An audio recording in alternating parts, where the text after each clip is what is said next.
என்னப்பா இது? தாத்தா நல்லா தானப்பா இருந்தாரு, நல்லா தான் இருந்தாரு. நான் பார்த்துட்டு தான்ப்பா வெளியே போனேன். இதுக்குள்ள எப்படிப்பா இது? என்னப்பா நடந்தது சொல்லுங்கப்பா. டேய் சூர்யா, நல்லா தான்டா இருந்தாரு. நேற்று கூட நல்லா தான் என்கிட்ட பேசினாரு. இன்னைக்கு நான் காமாட்சி போய் கூட்டின்னு வர கிளம்புறான்னு அவர் ஒரு மாதிரி உட்காந்துருந்தார். என்னப்பா ஆச்சு, என்ன ஒரு மாதிரி உட்காந்துக்கிறீங்கன்னு கேட்டேன். ஒன்றும் இல்லைன்னாரு. அப்புறம் திரும்ப திரும்ப கேட்டதுக்கு அப்புறம் லேசா வலிக்குதுன்னாரு. என்னப்பா வலிக்குதுன்றீங்களே, வாங்க ஹாஸ்பிட்டலுக்கு போய் பார்ப்போன்னு கூப்பிட்டேன்டா. இல்லை எனக்கு ஒன்றும் இல்லை, நான் வரல அப்படின்னு சொல்லிட்டாரு. இல்லை வாங்கப்பா என்ன ஏதுன்னு பார்த்துட்டு தான் நான் அதுக்கப்புறம் காமாட்சி கூப்பிட்டு போவா அப்படின்னு சொல்லி பேசிக்கிட்டே இருந்தேன்டா. அப்படியே விழுந்துட்டாரா. என்ன பண்ணுறது, ஒன்றும் கை கால் ஒன்றும் எனக்கு புரியலடா. நீ வேறு வீட்டில் இல்லையா? அப்புறம் மணிவேகிட்ட சொல்லி கூப்பிட்டு ஆட்டோவை பிடிச்சி அப்புறமா இட்டுன்னு வந்து சேர்த்துருக்கேன்டா. அப்பா என்னப்பா இது, இந்த நேரத்தில் போய் இந்த மாதிரி நடந்திருக்கு? ஐயோ, ஆத்தாவுக்கு வேறு என்ன பிரச்சனைன்னு தெரியலையே. அவர் எதுவுமே சொல்லலையே. நேற்று கூட நல்லா தானே இருந்தார், அவர் உடம்புக்கு எந்த பிரச்சனையும் இல்லையே. அப்படி இருக்கும்போது ஏன் அது மாதிரி நடந்தது? ஐயோ, டாக்டர் வேற வந்து என்ன சொல்ல போகிறாரோ தெரியல. அம்மா வேற எங்கே இல்லை. என்னடா இது, அடிக்கு மேலே அடியாக இருக்குது. காமாட்சி இங்கேருந்து போனதுலேருந்தே நான் மீண்டு வரல, அதுக்குள்ளே அப்பாவுக்கு இந்த மாதிரி வேற ஆயிடுச்சு. கடவுளே கடவுளே, நேரமே சரியில்லைடா, நேரமே சரியில்லை. உனக்கு வேலை போச்சு, அடுத்து காமாட்சி கோச்சிக்கிட்டு போயிட்டா, அடுத்து அப்பாவுக்கு இந்த மாதிரி. என்ன இது, ஏன் இப்படி நடக்குது? சுற்றி சுற்றி எல்லாமே இப்படி நடக்குது. அப்பா அப்பா, அண்ணி ஃபோன் பண்ணுறாங்கப்பா. என்னம்மா மணிமேகலை சொல்கிற? பூமாரியை ஃபோன் பண்ணுறா. ஃபோன் எடுக்காதம்மா, எடுக்காத. இந்த செய்தி கேட்டா பூமாரியால் தாங்க முடியாது. வேணாம், சொல்ல வேணாம். ஃபோனை திரும்ப திரும்ப போட்டா அட்டன் பண்ணி இன்னும் ஒரு 2 நாளைக்கு அங்கேயே இருக்க சொல்லு. என்ன, அங்கேயே அவங்க அம்மா கூட இருக்க சொல்லுன்னா. இங்கே நடந்து எதையும் சொல்லிடாத. அப்பாவுக்கு இந்த மாதிரி ஆயிடுச்சுன்ற விஷயத்த கூட சொல்லாத, சரியா? சரிப்பா, சரி, நான் சொல்லலை. டேய் சூர்யா, இப்போ நேரமே சரியில்லை. இங்கே ஒரே பிரச்சனையாக தான் இருக்குது, மன கஷ்டமாக இருக்குது. நீ இந்த நேரத்தில் பூமாரி இங்கே வர வேணாம்னு சொல்லிடுறா. என்ன வேணாம், அவன் மனசு ஏன் கஷ்டப்படுவானா? அங்கே சந்தோஷமாக இருக்கட்டும். இங்கே நடந்து எதையும் சொல்லாத என்ன. அப்பா அப்புறம் பூமாரி என்கிட்ட கோச்சு பாப்பா, ஏன் சொல்லலைன்னு. டேய் சூர்யா, நான் பேசிக்கிறேன்டா, நான் பேசிக்கிறேன். நீ எதுவும் சொல்லாத என்ன. வேணாம், இங்கே இப்போதைக்கு வர வேணாம்டா. அப்புறம் இங்கே நடந்தது எல்லா விஷயம் அப்புறம் அங்கே தெரியும். அப்புறம் எல்லாரும் வர மாதிரி இருக்கும். எல்லாருக்கும் மன கஷ்டம் வேணாம்டா. எல்லாம் அவங்க சந்தோஷமாக இருக்கட்டும். எதுவும் சொல்ல வேணாம். எல்லா பிரச்சனையும் தீர்ந்ததுக்கு அப்புறம் சொல்லலாம். டாக்டர் எங்கள் அப்பாவுக்கு எப்படி டாக்டர் இருக்கு? என்ன ஆச்சு, என்ன பிரச்சனை டாக்டர்? நல்லா இருக்காரா? டாக்டர் சொல்லுங்க டாக்டர், எங்கள் தாத்தா நல்லா இருக்காரா? அவருக்கு எந்த பிரச்சனையும் கிடையாதுல்ல? பதட்டப்படாதீங்க, நிதானமாக நான் என்ன சொல்கிறேன்றதை கேளுங்க, சரியா? அவருக்கு இப்போ லேசாக அட்டாக் வந்திருக்கு, சரியா?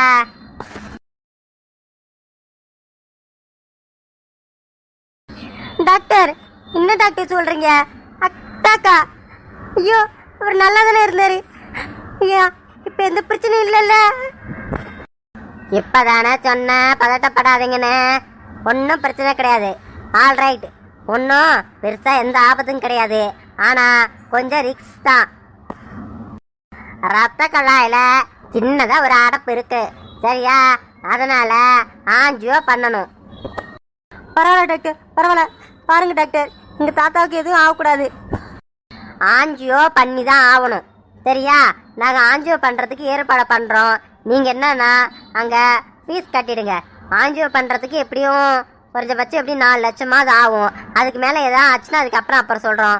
இப்போ முன் அட்வான்ஸாக முதல் 2000 அங்கே போயிட்டு கட்டுங்க. 2 லட்சமா டாக்டர்?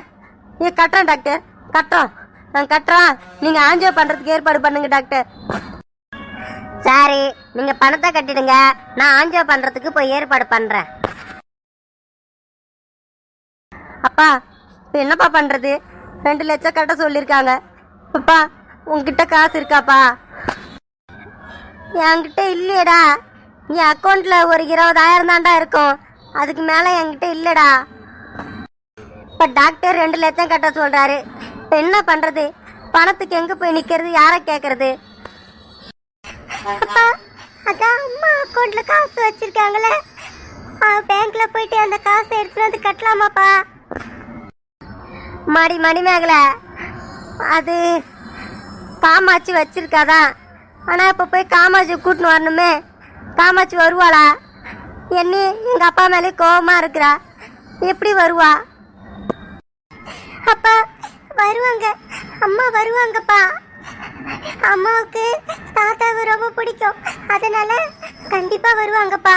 வந்து காசு எடுத்து தருவாங்க, நான் பேசுறேன்ப்பா. சரி மணிமேகலை, வேற வழி இல்லை. நம்ம யாருக்கிட்டையும் போயிட்டு இப்போ 2 லட்சம் கேட்டால் யாரும் தரமாட்டாங்க. நீ போயிட்டு காமாட்சிக்கிட்ட ஃபோன் பண்ணி விஷயத்தை சொல்லு மணிமேகலை. சரிப்பா, நான் போய் சொல்கிறேன். என்ன சந்தியா, நான் வருவேன் எதிர்பார்க்கவே இல்லை தானே? ஆமா, நீங்க வருவீங்க நான் கொஞ்சம் கூட எதிர்பார்க்கல. நீ அட்ரஸ் அனுப்பிட சொன்னீங்க, சரி ஏதோ அட்ரஸ் தெரிஞ்சு வச்சுக்கிட்டு என்னைக்காவது வரலான்னு யோசிச்சுக்கிறீங்க போல. அப்படின்னு நினைச்சா அட்ரஸ் அனுப்பிட்டு ஒரு 3 மணி நேரத்துலயே வந்து நிக்கிறீங்க. நான் கிளம்பி ரெடியா நின்னுட்டேன். அதுக்கப்புறம் தான் உங்ககிட்ட ஃபோன் பண்ணி அட்ரஸ் கேட்கலாமான்னு பார்த்தேன். சரி ஃபோன் பண்ணி கேட்டா இங்க நான் வரப்போறேன் நீ கண்டுபிடிச்சு சொல்லிட்டு தான் வாட்ஸ்அப்ல மெசேஜ் போட்டேன்.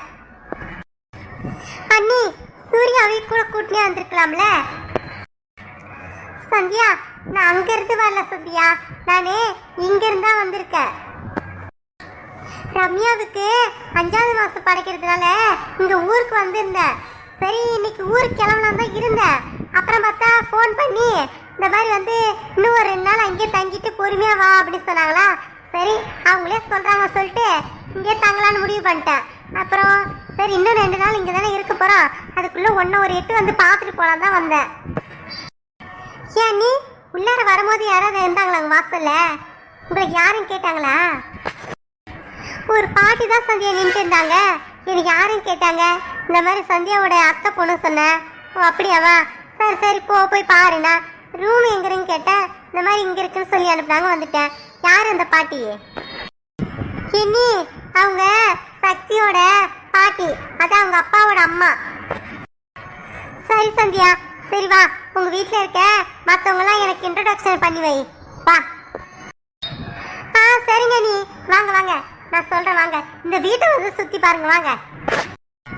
சரி சந்தியா, அப்புறம் உங்ககிட்ட கேட்க நினைச்சேன், இந்த வீடு உனக்கு ஓகேவா? அங்க இருந்ததுக்கும் இந்த வீட்டுக்கு நிறைய வித்தியாசம் இருக்குது. அந்த அளவுக்கு ஒன்றும் வசதியெல்லாம் இல்லை போல. எனக்கு எப்படி இருந்து இல்லை, முன்னாடியே அங்கங்க நடந்து வந்தப்ப பார்த்தேன். ரொம்ப பழைய வீடு போலையே. இந்த ரூமு கூட இப்படி இருக்கு, எப்படி இதெல்லாம் இங்க இருக்க? இங்க இருக்கு இதெல்லாம் மோசமான வீடு நான் சொல்ல வரல. இருந்தாலும் நீ அங்க சொகுசா இருந்திய, கட்டிலு பெட்டு எப்படி இருந்தாங்க? என்ன ஒரு ரூம் ஃபுல்லா மேக்கப் பொருள் அப்படி இருந்த, இங்கன்னா ஒண்ணுமே காணா. கட்டிலு கைத்து கட்டிலு, எப்படி வாழ்ற? என்ன இதுல என்ன இருக்கு? அதெல்லாம் பழக்கிடுச்சு. நான் சொகுசா இருந்ததான் அங்க அப்படிலாம் இருந்த, அதை விட மேலா வேணும் தான் ஆசைப்பட்டேன். ஆனா இப்படி அமைச்சிருச்சு. ஆனா இதையும் நான் ஏத்துக்கிட்டேன். வாழ்க்கையில எதுவுமே நிரந்தரம் கிடையாது, எது வேணா எப்ப வேணா மாறலாம், யாரு வேணா எப்பவும் மாறலாம் அப்படின்ட்டு நிறைய கத்துக்கிட்டேன் நீ. அப்புறம் நீ நம்ம வீட்டுல அங்க சொகுசா இருந்தது ஒரு வாழ்க்கை, இங்க வந்து இந்த மாதிரி இருக்கிறது ஒரு வாழ்க்கை. இதுவும் நல்லாதான் இருக்க நீ. அடேங்கப்பா, உன் மனசை தேத்திக்கிறதுக்காக சொல்றியா இல்ல உண்மையாலுமே உனக்கு ஓகேவா? என்ன நிஜமாதான் நீ சொல்ற? நிஜமாவே எனக்கு இந்த வீடு பிடிச்சிருக்கு. என்ன குறை சொல்லுங்க பாக்கோ? அதை விட எனக்கு பாசமான புருஷன் கிடைச்சிருக்காரு, அதுவே நான் பெரிய வரமா பாக்குறேன். எத்தனையோ ஆம்பளைங்க அடிக்கிறாங்க, உதைக்கிறாங்க, குடிச்சிட்டு வந்து என்னென்னமோ பேசுறாங்க, பொண்டாட்டிக்கு இருக்கிற காசு நகை எல்லாத்தையும் பிடிக்கிறாங்க. ஆனா சக்தி அப்படி இல்லை தெரியுமா? ஏ சந்தியா, அப்புறம் கேடு நீ தெரியுமா? ஓடி வரும்போது எல்லாரும் அப்படியே ஓடி போயிடுவாங்கன்னு கேள்விப்பட்டிருக்கேன். நீ உனக்காக வச்சிருந்த நகை, அப்புறம் அத்தை வச்சிருந்த பணம் எல்லாத்தையும் எடுத்துட்டு வந்துட்டியாமே. அண்ணி அந்த நேரத்துக்கு எடுத்துட்டு வந்தா நீ. சரி உங்க வீட்டுல எப்படி இருக்குமோ, ஆனா அதை வந்து செலவு பண்ணணும்னு சொல்லிட்டு நான் அப்ப எடுத்துட்டே வரல. நான் என்ன நினைச்சு எடுத்துட்டு வந்தேனா, இவங்க வீடு பணக்கார வீடு, எடுத்துட்டு வந்தா சரி கொஞ்ச நாள் அவங்க சேர்க்காத வரைக்கும் வாழ்றதுக்கு தேவைப்படும், அதுக்கப்புறம் இவங்க கூட சேர்ந்ததுக்கு அப்புறம் மறுபடியும் கொடுத்துடலாம் அம்மா கிட்டே வந்து அப்படின்னு சொல்லிட்டு தான் நான் எடுத்துட்டு வந்தேன். சரி அப்புறம் இப்ப எல்லா காத்தையும் செலவு பண்ணிட்டியா? இல்ல நீ, நான் எடுத்துட்டு வந்த காசு நகை எல்லாம் அப்படியே பேக்ல இருக்கு. அதுல இருந்து ஒரு ரூபா கூட எடுக்கல. அதுல இருந்து காசு எடுக்கிற அளவுக்கு எனக்கு சூழ்நிலையும் சக்தி உருவாக்கல. பரவாயில்ல சந்தியா, நீ இப்படி மனசார சந்தோஷமா இருக்குன்னு சொல்றது போதும். இத அத்தை கேட்டா எவ்வளவு சந்தோஷப்படுவாங்க. அத்தை மட்டும் இல்ல, வீட்டுல இருக்கவங்க எல்லாரும் கேட்டா ரொம்ப சந்தோஷப்படுவாங்க சந்தியா. அண்ணி, அதுக்காக சொல்லிட பாருங்க, நீ சொல்லாதீங்க. இன்னும் நாங்க ரொம்ப வளர்ந்ததுக்கு அப்புறமா சொல்லிக்கலாம். சரி சந்தியா, சரி சொல்லல. சரி வா, வீட்டையும் சுத்தி காட்டு, வீட்டுல இருக்குங்க எல்லாரையும் சுத்தி காட்டுவா. அம்மா போன் எடுங்கம்மா. ஐயோ அம்மா போன் எடுக்க மாட்டாங்களே, என்ன நிலைமை தெரியாம போன் எடுக்க மாட்டாங்க. ஐயோ இந்த பிரச்சனைக்கு தான் ஏதோ பேசுறதுக்கு ஃபோன் பண்றேன்னு நினைச்சுக்கிட்டு அம்மா எடுக்க மாட்டாங்க. ஐயோ இப்ப அவசரமா பணம் வேற தேவைப்படுது, கட்ட சொல்றாங்க. நேர்லயே போயிடலாமா வீட்டுக்கு? காமாட்சி, என்ன காமாட்சி ஃபோன் அடிச்சுட்டே இருக்குது, எடுக்க மாட்டேன். யார் ஃபோன் போடுறது? அம்மா மணிமேகலை தான் ஃபோன் பண்றா. அம்மாடி காமாட்சி, மணிமேகலை தானே ஃபோன் பண்றா, என்ன ஏதுன்னு எடுத்து பேசு.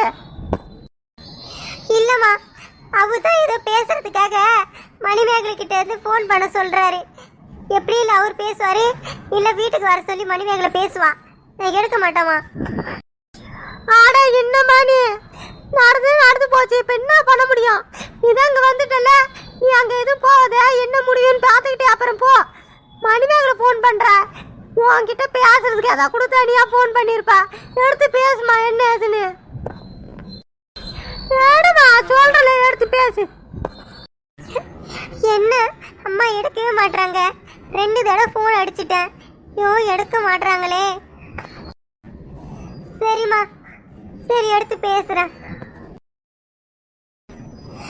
ஹலோ மணிமேகலை, சொல்லு மணிமேகலை. அம்மா அம்மா, தாத்தாவுக்கு அட்டாக் வந்துருச்சுமா.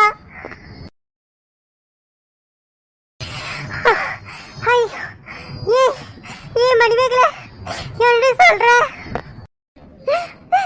ஆமாம்மா, ஆமா, தாத்தாவுக்கு திடீர்னு அட்டாக் வந்துருச்சுமா. ஹாஸ்பிட்டலில் சேர்த்துருக்குறோம். ஒன்றும் பிரச்சனை இல்லை, ஆஞ்சியோ பண்ணணுமா. அதுக்கு முன் அட்வான்ஸா 2 லட்சம் கட்ட சொல்லியிருக்காங்கம்மா. சரி மணிமேகலை, சரி இப்போ எந்த பிரச்சனையும் இல்லைல்ல? இல்லம்மா, எந்த பிரச்சனையும் இல்லை. ஆனா காசு தான் 2 லட்சம் கட்ட சொல்லியிருக்காங்க. அதாம உனக்கு ஃபோன் பண்ண. நீ உன் அக்கௌண்ட்ல தான் காசு இருக்குதாமே, ஒரு 2 லட்சம் எடுத்துட்டு வந்து முதல்ல கட்டலாமா? வாமா ப்ளீஸ்மா. சரிடி மணிமேகலை, நான் வர வீட்டுக்கு வர. வீட்டில் அங்கே வீடு பூட்டி இருக்கா? சரி நீ என்ன பண்ற, ஹாஸ்பிட்டல்ல இருந்து வீட்டுக்கு வா. அங்கே வந்து பேங்க் புக்கு ஏடிஎம் எடுத்துக்கிட்டு போயிட்டு பணம் எடுத்துக்கிட்டு அப்படியே ஹாஸ்பிட்டலுக்கு போகலாம். வந்துடுண்ணா வீட்டுக்கு வா.